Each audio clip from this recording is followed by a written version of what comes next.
As explained in part 1, so now we will be starting with building the basic directory structure, the one that I demonstrated in my previous part.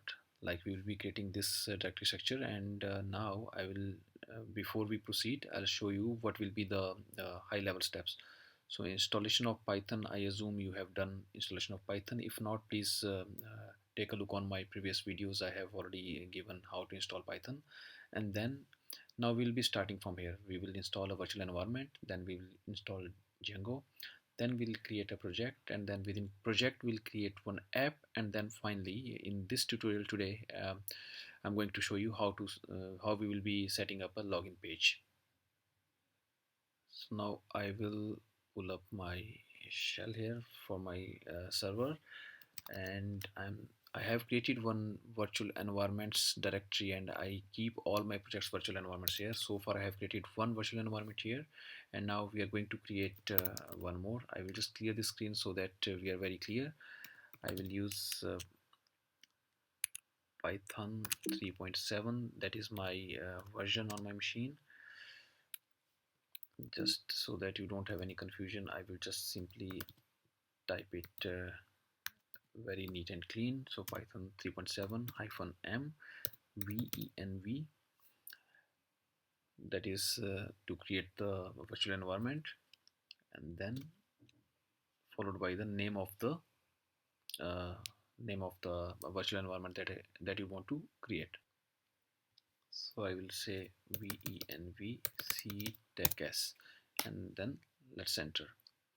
It will take a while, and then it will create a directory for this virtual environment. If I do ls here, you see here the directory is already created here. Now what we will do, we will go inside this directory, and then now the first thing is, since our environment is created, we have to activate the environment. So I will use source command, and then within bin we have activate script, and you notice here now we are inside our virtual environment.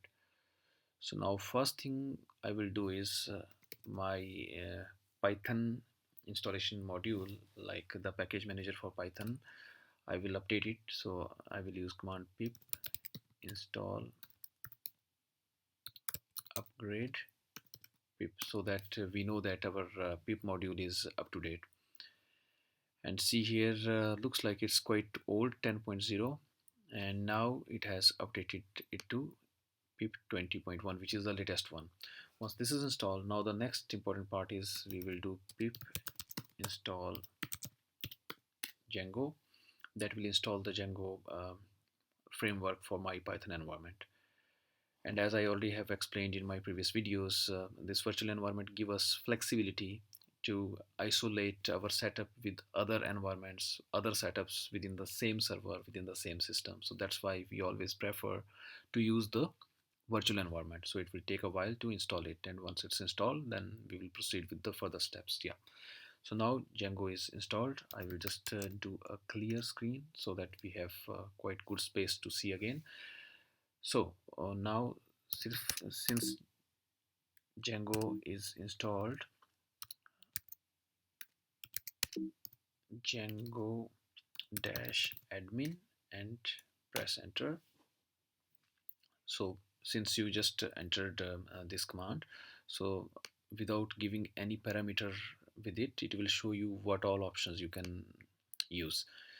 You can just go ahead and search for this available on the net, but for now what we will do now, since we are sitting within our virtual environment here, you just notice these are the 5 files and directories here. Now what we are going to do is we will be creating one project with our Django admin command, and the command is Django admin. Then we will use this command here, which is given here, start project. So I will use here start project, and then name of project. So we will follow the naming convention that I have shown you in the slide.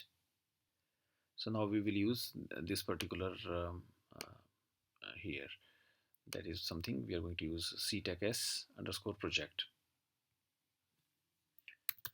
ctechs. So important catch here is I will create it as a ctechs, and then You see here, now we end up with the directory. But if you do ls to ctechs, you will see another ctechs inside it, and then manage.py. So like the directory structure that Django projects create, this is the root directory, and this is the actually application directory. This is your actually the app directory, and this is the root directory.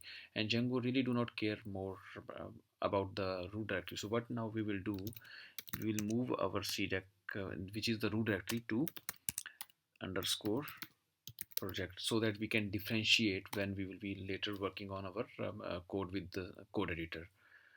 So I moved it to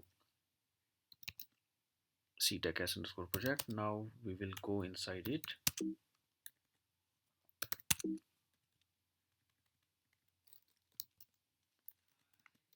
cd ctechs projects ls.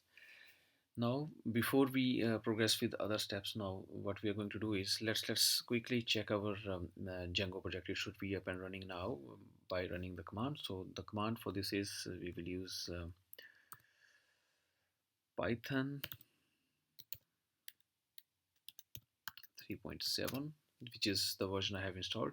Or what I have done here is I have simply created one alias for it. So just don't get confused. You at on your system you have to type in the proper Python as per your version installed. I have created an alias here. You can look for my another videos how to just check for it, like how you can create a different aliasing and other important commands. So py, then manage.py, and I say run server. So it says this port is already in use because I'm running my another sample project on this. So maybe what we can do is now there is another thing. What we can do, we can give here like custom port. So now it's gone on 8001. So that is the option. If you want to run on your preferred port, then you can use this way. Otherwise you can use simply the command that I gave previously. Simple, this command you can use, and then it will always go to default 8000 port.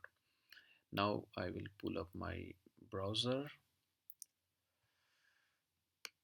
I will take browser here, and now if I do localhost 8001, here we go. So now our virtual environment is set up, our Django is installed. Now the next is, now we will start writing code for creating a login page. So now the login page I will be showing you in the next section of the video. So just please go to next section now. Thank you very much.